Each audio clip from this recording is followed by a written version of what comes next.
She's the dedicated executive director of Student U, a local education nonprofit. She leads a passionate team in implementing the organization's mission and vision. Let's give it up for Michelle Price.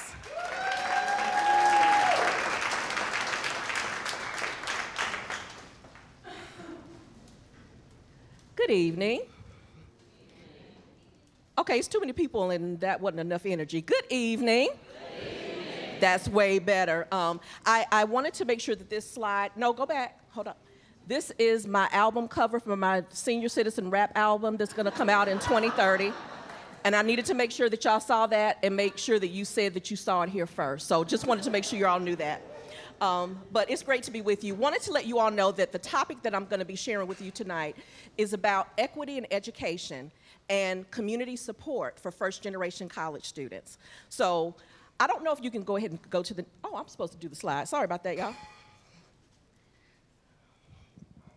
So how many of you are familiar with, go back? No, I'm good.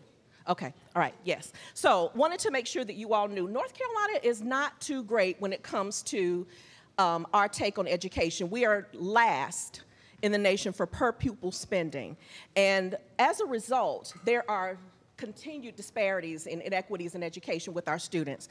And of children who are living in poverty, about 63% of them are either Black or Hispanic Latinx, even though Black and Latinx students make up only 41% of the population. What you will see here in terms of these stats, if you go all the way to the end, these are 6-year college graduation rates.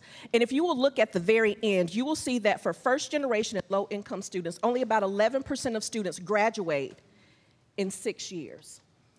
As compared to at the very top, 70% of white students who finish in 6 years. There are some implications for that. When you think about it, education attainment impacts lifetime earnings. So at the very end of this chart, you can see that if you have less than a high school diploma, your lifetime average earnings are about $1.2 million over the lifetime, right? If you have a bachelor's degree on this end, those lifetime earnings average about $2.8 million. Has anybody tried to buy a house recently? Right, so if the average home prices are somewhere around, what, $300,000, $400,000, if your lifetime earnings are about $1.2 million, how's that going to impact your ability to buy a home? That impacts generational wealth.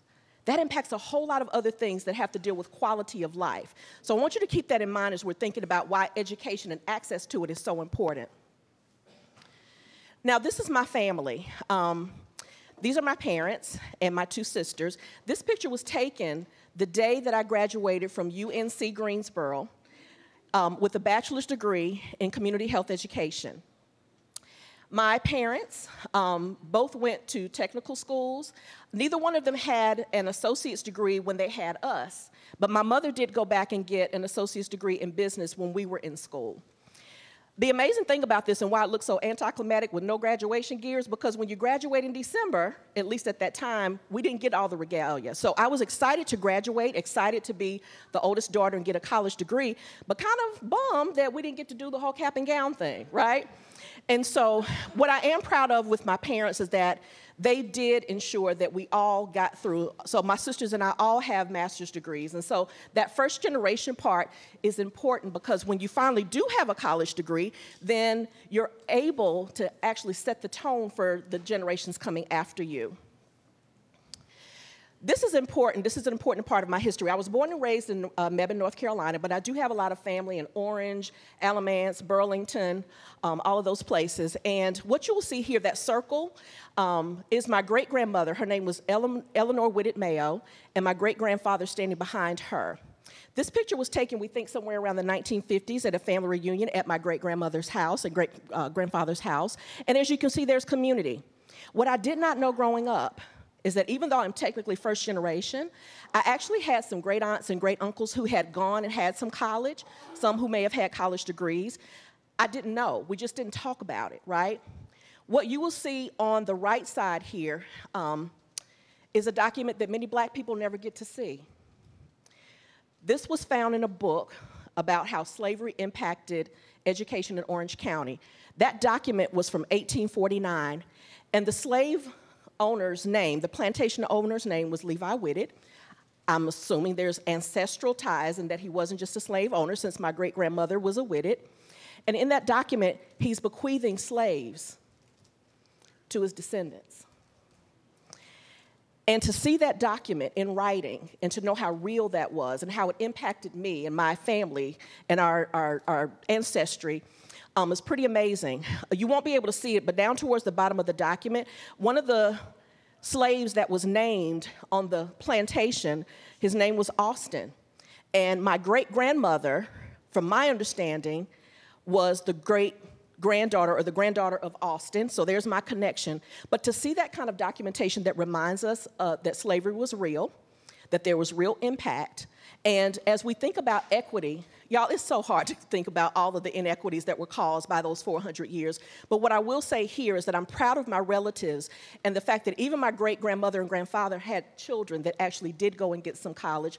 Some may have had some training in business and those kinds of things, but I am proud of them that they were resilient, even though that word is overused, that they were resilient and were able to raise children who were educated and business owners.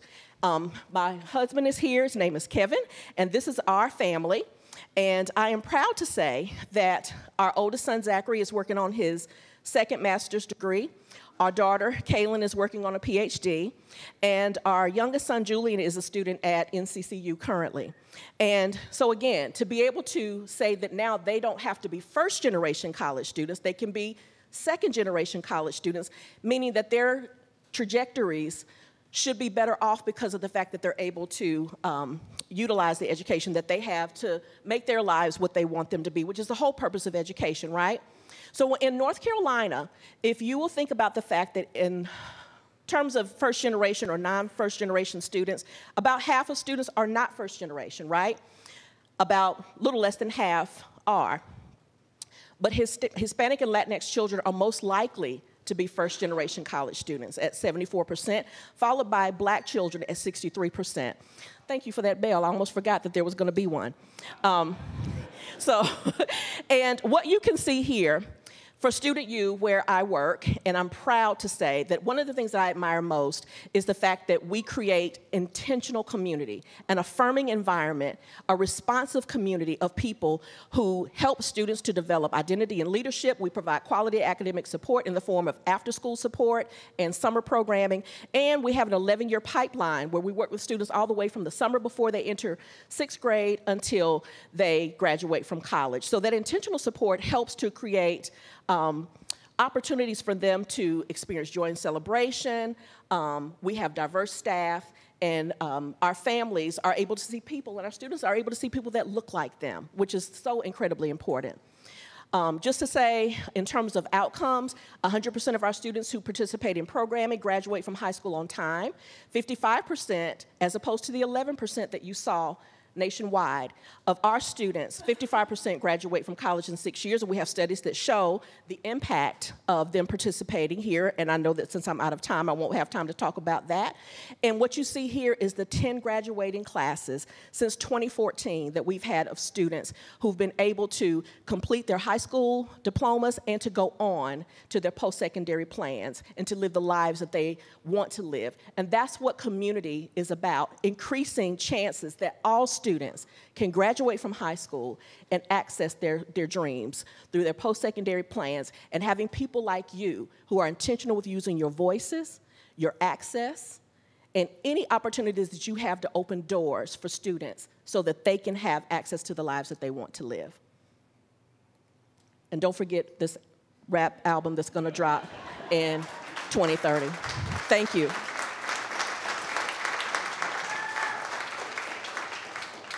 Questions for Michelle? We'll go right here. Hi, thank you. Sure. First generation college graduate, know this very well. Do you know what percentage of your students go on to get advanced degrees? That's a great question. I don't know if we have that information because of the fact that our first graduating class from high school was 2014. Our first college graduation cohort was in 2018. So we're still kind of learning, and that's a great question. That's probably something that we can track a little more closely. But thank you for that. Mental note made. Thank you. We'll go in the center here. It's a great program. Do all the elementary school or high school in the local community, they are aware of this program?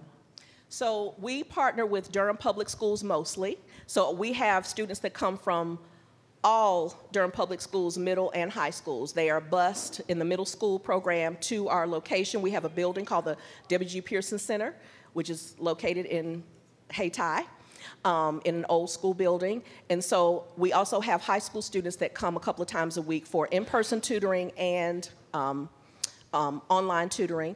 But our information is delivered to the elementary schools, to the 5th grade students so that they can apply. We're in the application season right now. They can apply to participate in the summer before their 6th grade year. And so once they apply, they go into a lottery as long as they meet the application requirements. And we always have more students that are on the waiting list than we can serve. Great question.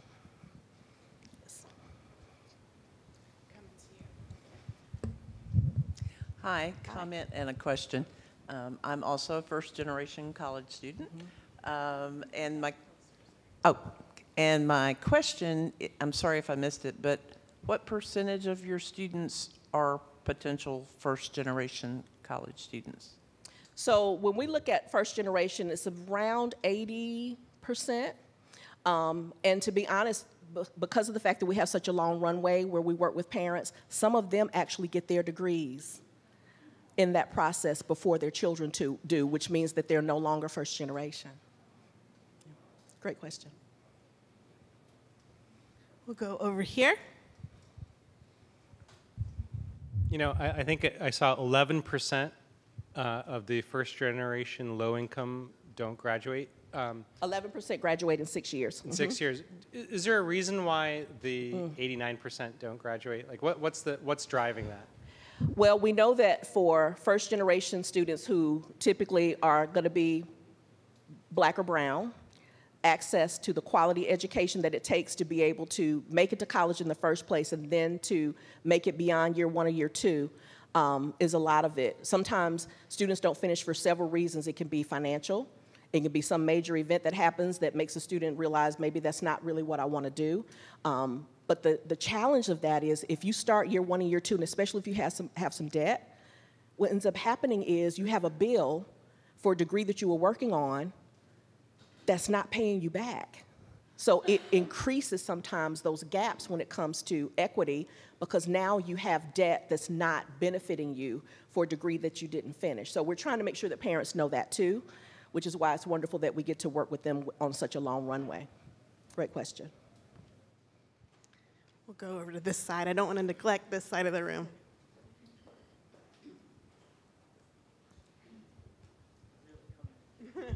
Thank you. Hi, thank you for your presentation. I was wondering, do you happen to know the % of students who have to work while they're in college relative to the, their white counterparts? I did a project that we were looking at folks in college, and I heard this really interesting comment. Someone said, I have to work, or I have a job so that I can go to college. I don't have a job while I'm in college, and it's like such a big difference. It does make a difference, and I'm not sure what that exact percentage is, but when you consider a lot of our students, when they apply for FAFSA and may be eligible for things like work-study jobs, that's a good indication that whether it's work within the campus or work off campus or needing to campus because on-campus housing is too expensive, I would say that it's likely a pretty high percentage, and that's why it's important. Like if you are in a business where you have internship opportunities for college students, where they can learn and earn money, perhaps that could be a strong deterrent from not finishing. Great question. Well, thank you, Michelle, and thanks for the important work. Thank you.